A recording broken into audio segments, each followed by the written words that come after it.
Halo semuanya, selamat datang di channel yang tidak layak untuk dihina ini. Sebelum kita mulai, atur posisi santainya, seruput kopinya, dan mari kita berkhayal. Setelah menyetujui permintaan Lin Tian, pada akhirnya mereka meminta Lin Tian untuk menyamar. Karena dalam beberapa hal, mungkin akan menjadi masalah jika Lin Tian masuk dengan status yang dia miliki juga. Dan Seng Qiyu juga akan memberi kabar kepada alam kehancuran, kalau Lin Tian tidak akan keluar dari kolam kehidupan untuk beberapa tahun ke depan. Tapi sebelum mereka akan melanjutkan beberapa percakapan, tiba-tiba saja seorang pelayan mengatakan kepada Seng Qiyu laporan tentang barang yang hilang lagi dari ibu kota. Dan bukan itu saja, ternyata ada laporan dari beberapa kota yang berada tidak jauh dari ibu kota, yang ternyata kehilangan barang yang sama. Hal itu sontak saja membuat Seng Qiyu menjadi tak berdaya. Akhirnya dia dengan terpaksa menyelesaikan masalah itu, dan pergi dari ruang itu dengan wajah sedih. Lin Tian yang melihat itu hanya bisa diam sambil menghela nafas. Dan setelah itu, Lin Tian tampak bersalah dan meminta di dalam hatinya. "Nak, bolehkah nenek bertanya?" tanya Seng Lien kepada Lin Tian. "Oh, boleh kok Nek, nenek mau bertanya apa?" tanya Lin Tian. "Kenapa nenek merasa kamu mempunyai kekuatan yang sama dengan Kaisar Langit?" tanya Seng Lien. Kenapa nenek mengatakan hal itu?" tanya Lin Tian dengan bingung. Dia tidak pernah mengeluarkan energi kaisarnya di depan orang lain sejak di alam kehancuran, dan seharusnya hanya 4 leluhur saja yang tahu semua itu. Nenek lebih peka dalam hal energi daripada orang lain, jadi karena itulah, nenek bisa tahu ada sesuatu yang lain di dalam tubuhmu, ucap Seng Lien dengan lembut. Lin Tian yang mendengar itu hanya mengangguk mengerti.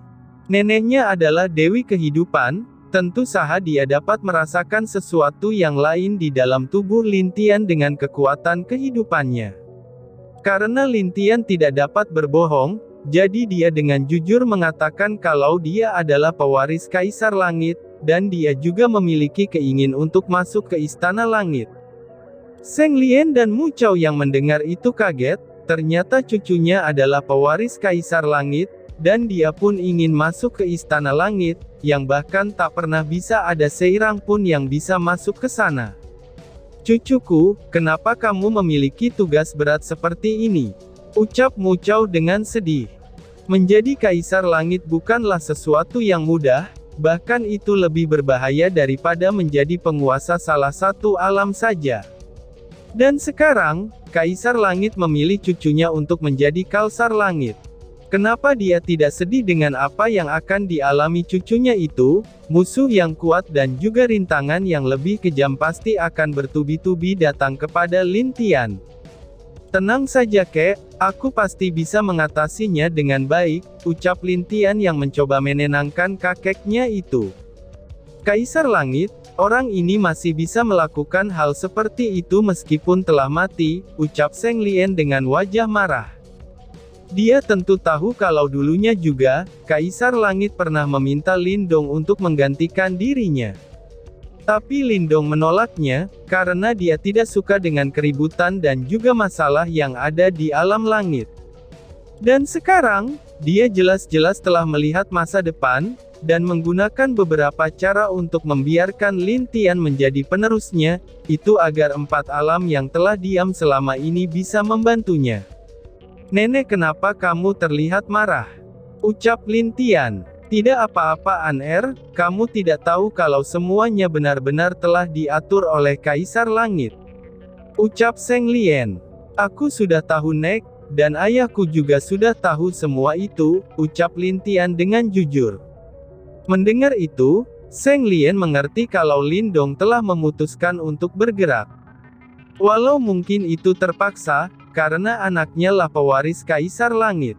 Jadi dia tidak punya pilihan selain bergerak juga, untuk membantu Lin Tian setelah semua ini. Mu Chao juga tidak punya pilihan lain untuk bergerak juga. Setelah dia kembali, mungkin dia harus mengatur beberapa hal di alam es. Hufha, orang itu memang tidak pernah menyerah untuk alam langit, tapi sayangnya dia telah mati di tangan orang kepercayaannya sendiri, ucap Zheng Lian dengan sedih. Mendengar itu Mu Chao juga setuju, karena memang apa yang terjadi saat itu sudah benar-benar membuat kacau alam langit. Untungnya orang-orang itu tidak pernah menyentuh salah satu 4 alam lainnya. Tentu saja karena mereka memiliki ketakutan, kalau 4 alam ini akan bergabung dan membuat sisi mereka kewalahan, karena 4 alam ini bisa dibilang memiliki kekuatan yang tidak terduga. An-Er, nenek akan memberikan teknik kehidupan kepadamu sekarang juga, ucap Zheng Lian dengan lembut.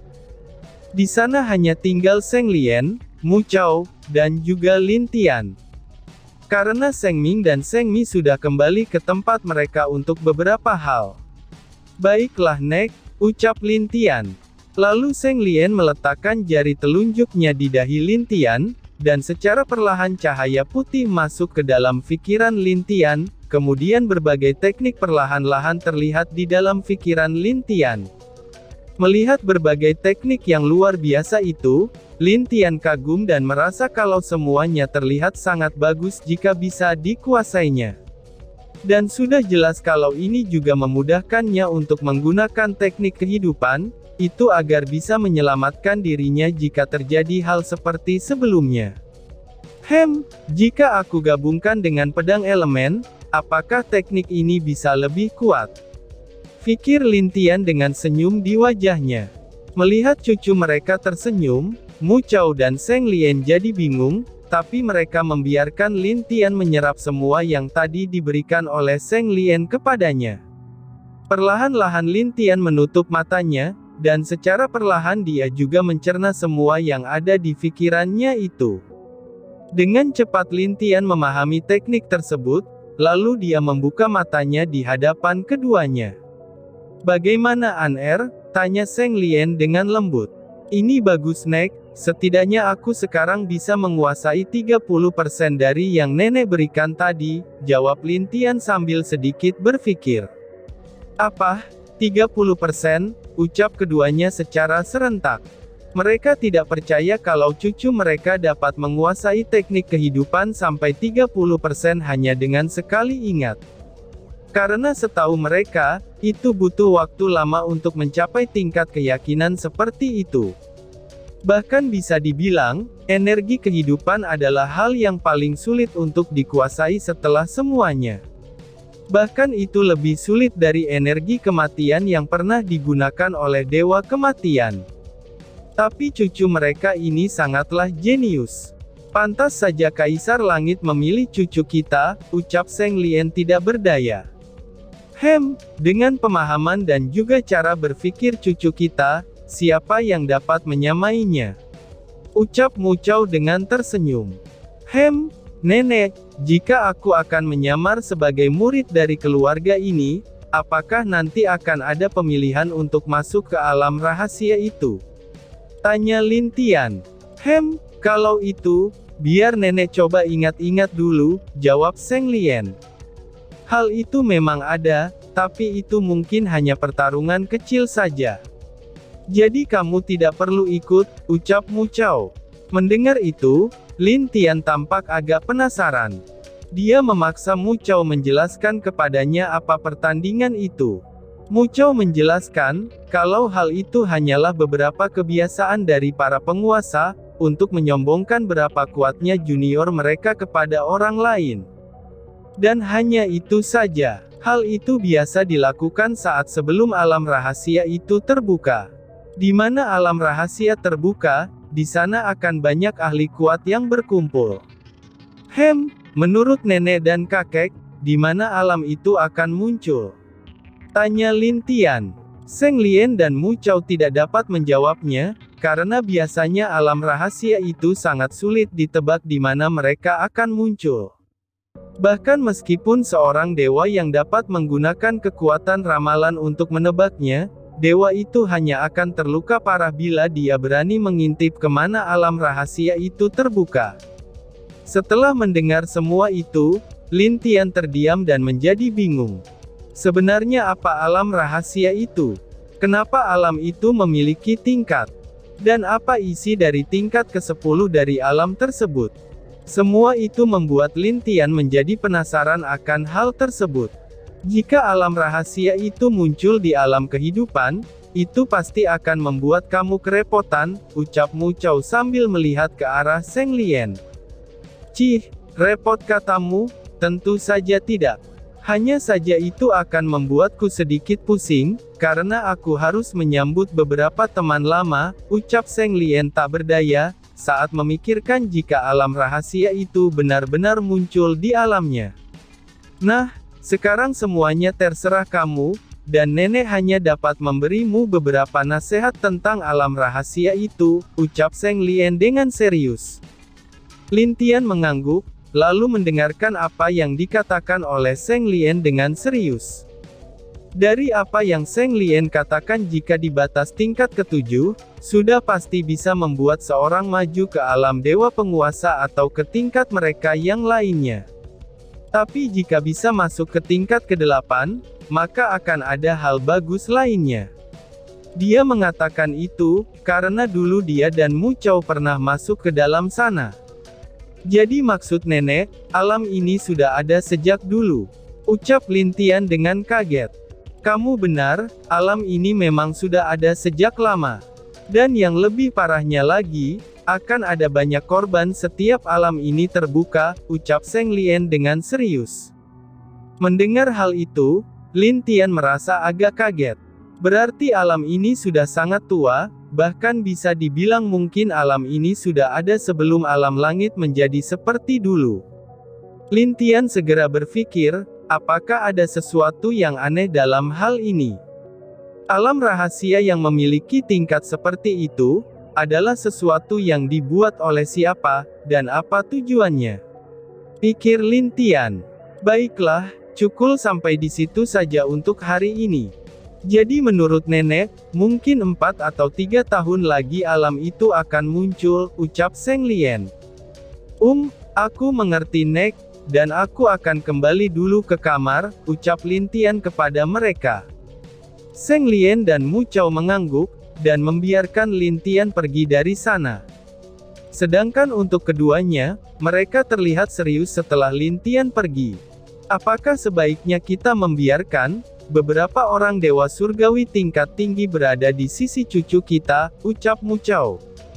Aku juga masih bingung akan hal itu, karena menurutku cucuku itu dapat melindungi dirinya sendiri. Tapi kan, ucap Zheng Lian dengan wajahnya yang berubah menjadi khawatir. Kenapa kamu begitu khawatir? Tanya Mu Chao. Aku hanya khawatir, kalau pembukaan alam rahasia sekarang akan memicu sedikit badai, dan aku merasa kalau cucu kita ini adalah orang yang akan mengatasinya, jawab Zheng Lian dengan sedikit agak mendesah. Mendengar jawaban Zheng Lian, itu membuat Mu Chao terdiam. Jika begitu, cucunya mungkin akan jadi target dari beberapa para penguasa atau orang misterius itu nantinya. Sepertinya kita harus bersiap-siap, ucap Mu Chao dengan serius.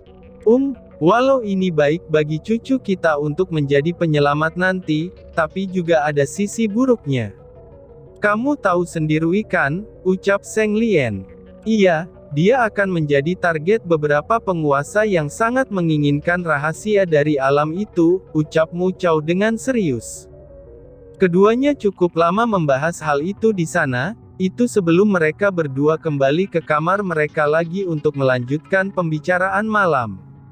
Sedangkan Lin Tian kembali ke kamarnya dengan penuh pertanyaan di kepalanya.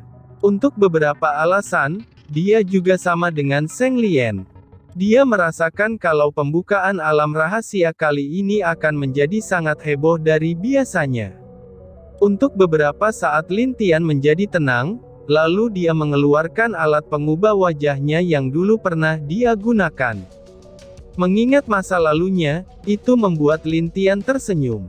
Karena waktu itu, dengan menggunakan topeng inilah dia bertemu dengan Mu Suanyin. Dia juga mengingat apa yang terjadi saat pertama kali bertemu dengan Mu Suanyin saat itu, dan itu membuat Lin Tian tersenyum sendiri. Hidup ini seperti air terjun yang terus mengalir ke tempat terendahnya.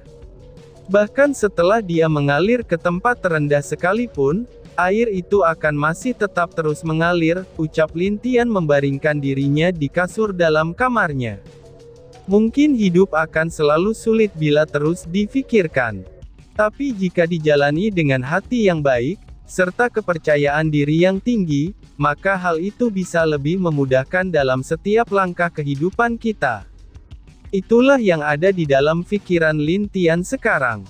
Meskipun dia juga mengerti kalau dia pun belum tentu bisa melakukan semua itu, tapi dia hanya mencoba yang terbaik untuk hidupnya, dan juga untuk orang-orang yang dia sayangi. Apa yang telah dilakukan naga kecil itu sampai sekarang? Hais, semoga saja dia tidak mencuri lebih dari saat ini, ucap Lin Tian dalam hatinya sambil mengingat naga kecil. Meskipun dia tahu kalau naga kecil membuat ulah, tapi dia pun tidak bisa berbuat apa-apa. Karena naga kecil sudah mirip dengan bayi kecil, jika dia dihukum sekalipun sikap nakalnya pasti akan tetap ada. Bagaimana keadaan mereka sekarang? Apakah ketiga adikku masih baik-baik saja? Hufha, mungkin Feng Er merindukan bayi kecil sekarang. Atau tidak? Lin Gui si kura-kura kecil sedang asyik mabuk-mabukan, ucap Lin Tian sambil memikirkan adik-adiknya itu. Lin Tian pun perlahan-lahan menutup matanya di sana, dia lalu mencoba mengingat semua yang telah diberikan Zheng Lian kepadanya. Perlahan-lahan energi kehidupan mengelilingi tubuh Lin Tian, dan terlihat kalau energi itu masuk dan meningkatkan kekuatan Lin Tian secara perlahan-lahan. Tapi Lin Tian menahannya di satu tempat, itu agar tidak membuat dia menerobos secara langsung, karena dia masih harus masuk ke alam rahasia itu. Lalu dia mempunyai ide, untuk mencoba memasukkan energi kehidupan ke dalam inti binatang Baiyu. Setelah perlahan-lahan mencobanya, ternyata tidak ada penolakan dari inti itu, dan Lin Tian tersenyum dengan senang. Dia mengirimkan energi kehidupan ke dalam inti binatang Baiyu yang ada di dalam tubuhnya itu, dan itu membuat Baiyu menjadi kaget. Anak ini melakukannya lagi, gumam Baiyu, dan tiba-tiba saja bersambung. Sekian dan terima kasih banyak. Bye-bye.